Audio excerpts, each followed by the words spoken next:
Awesome, thanks. Okay, 15 minutes. I'm Paul. I'm alcoholic. Yeah, I don't think it's mastered the art of saying yes. I think it's mastered the art of not saying no, or whatever that would be, the opposite. Because a lot of the times I just want to say yo or no and yo. But yeah, no, I'm Paul. I'm alcoholic. My sobriety date is October 1st, 2025. So that means I just celebrated 9 months on the 1st of July. Um, where I'm at in the program, I'm a retread, so I kind of work every step every day a little bit. I'm in the process of working on amends that I didn't do the last time I was sober, which I think maybe that's why I drank. So just continuing to clean up my life and the character building that this program entails. A bit about me. Let's see here. I started drinking when I was 13 years old, and the first time I drank to the point of blackout. I remember it, and it was, yeah, I just remember each drink I took, I just felt a little bit better, and it's honestly been like that ever since. Outside issues are a big part of my story. My first meeting of Alcoholics Anonymous was sometime in May in the year of 2005, and I remember being a teenager and like coming to the meetings and being like, oh, sweet, I could smoke. You alcoholics give a 15-year-old kid a cigarette, and you could smoke inside too, which smelled. And, but I didn't care. So I got a lot of exposure really young to Alcoholics Anonymous. I have an older sister who has 18 years sober because of this program and just trusting God. More about me. I grew up in a Native American street gang hustling on the corner of downtown Seattle, and everything that entails is along with that.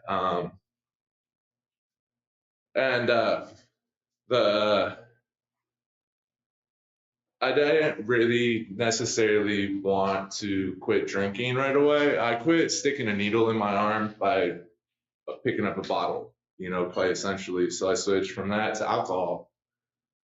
And then slowly but surely, alcohol developed as a disease in me. I suffered from the same disease that hopefully we all identify we do. And it's progressive, so it progressed in my life to get to the same point spiritually inside that the outside issues got me, and I just said, well, I had to quit that, maybe I have to quit this too.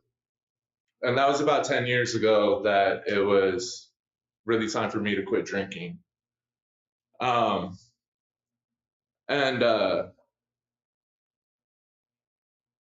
when I first quit drinking, it was like the pink cloud, life's good. Oh, what's this? A driver's license, a car, like everything was going great. That pink cloud they talk about. And then it was like my life got good and I was fixed, and I didn't need the program anymore.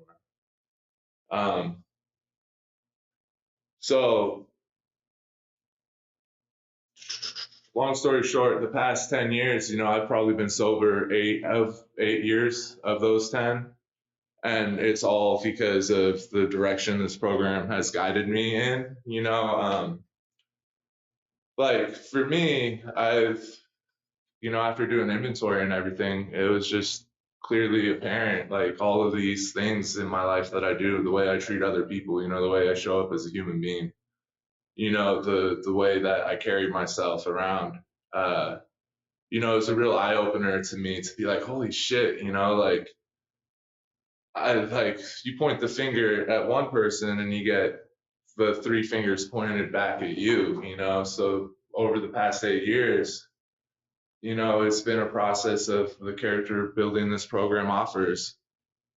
And like, I've relapsed so many times, like, oof, I need to, coming up and saying yes to be a speaker. Every single time someone asks me to, I have to say yes because, like, I'll be honest, this one time,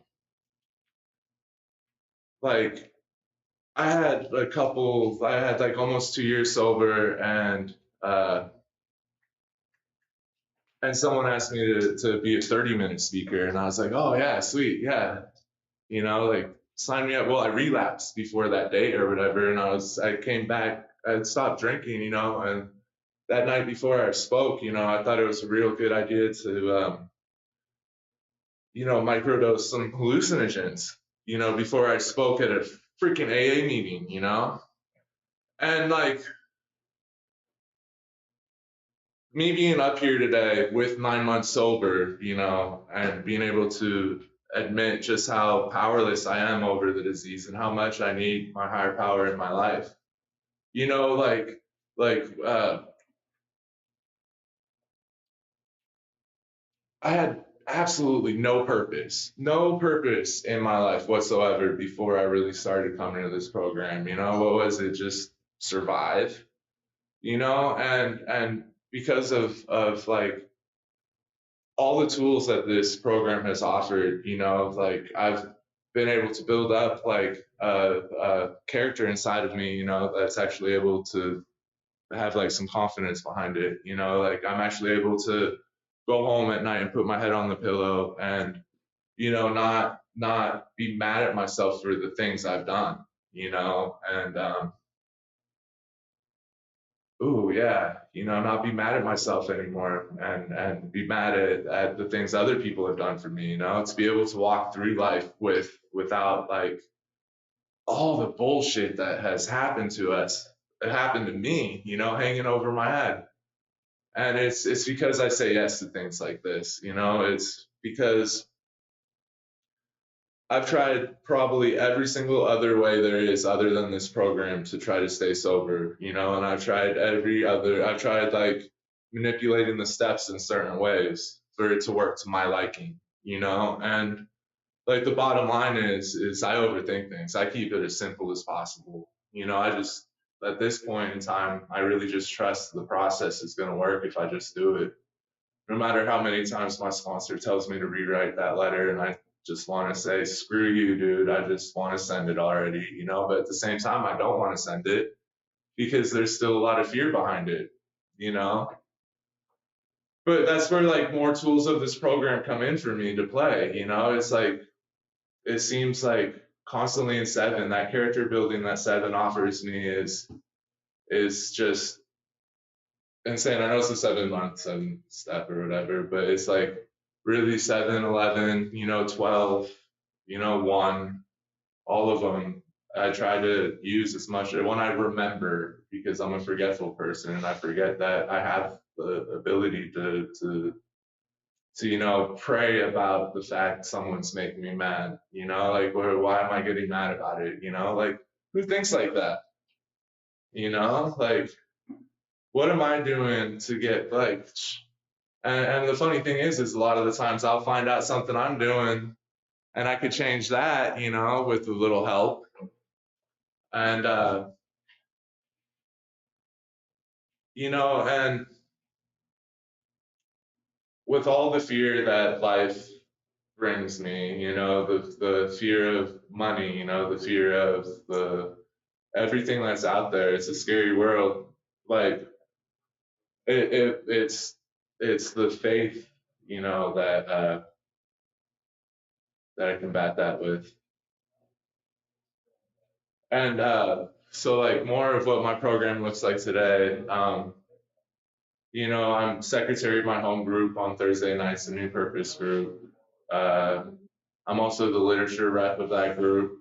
And I'm also the alternate GSR.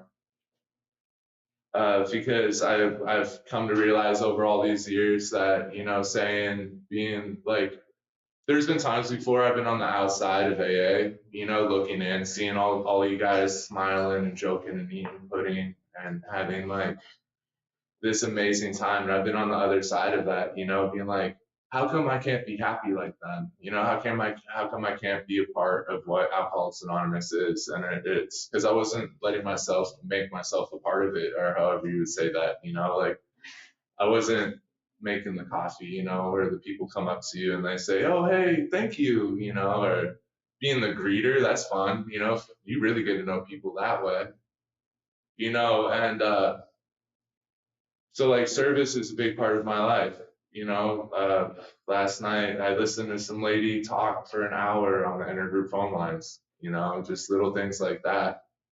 Where, like, I think the most fundamental thing for me that I've gotten out of this program, that my primary purpose isn't about, like, not drinking or, like, not, it's about being useful to whoever's next to me, whether it's being an alcoholic or some lady in traffic, like, just indiscriminatorily. And like, I never would, I would rob you for $10 in the quickest, dude.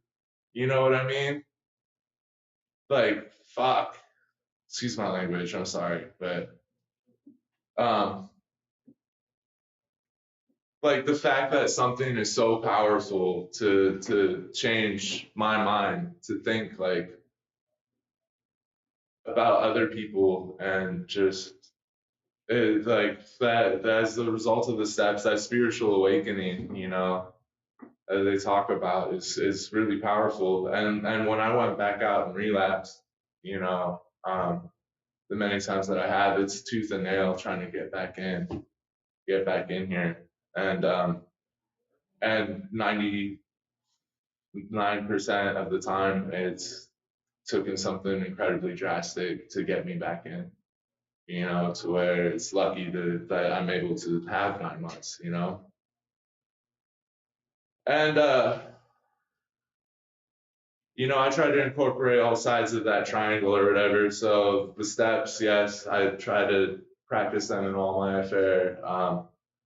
The service part, I try to keep that. And like where I tend to fall short is I have severe trust issues, like absolute severe trust issues. And so it's hard for the fellowship part for me because a lot of the times I'm in and out, and and like that's where I fall short. Well, being nominated secretary of my home group or whatever, like I lost my phone this last relapse or whatever, and you could flip through AA this, AA that, AA this. And I'm like, oh yeah, I could just, and I go to my phone and I'm like, there's like 4 numbers. And I'm like, well, I'll be damned. I guess I have to start going to more meetings again, and actually talking to people, and I use the steps to help me with that. Shit, fuck. Excuse my language again. you know?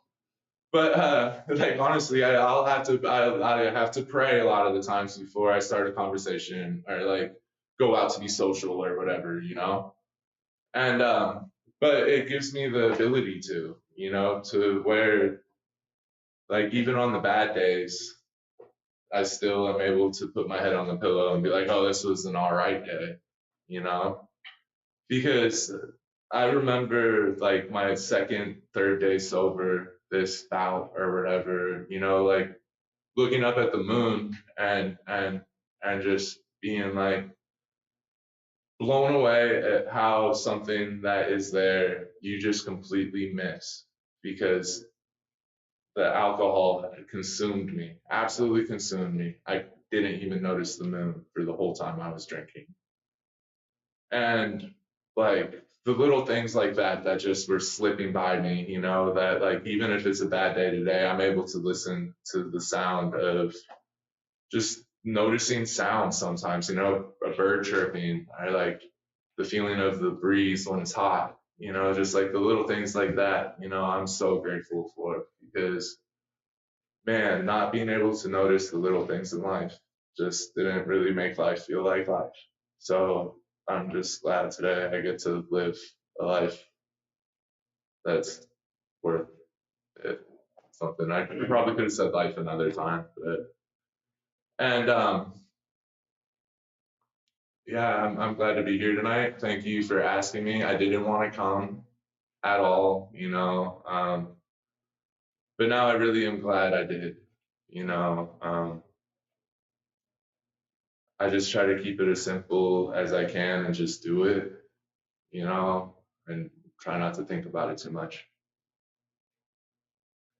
Because when I think about it too much, then that's inviting all sorts of fear and all that stuff. And that's more prayer. But it's definitely worth it.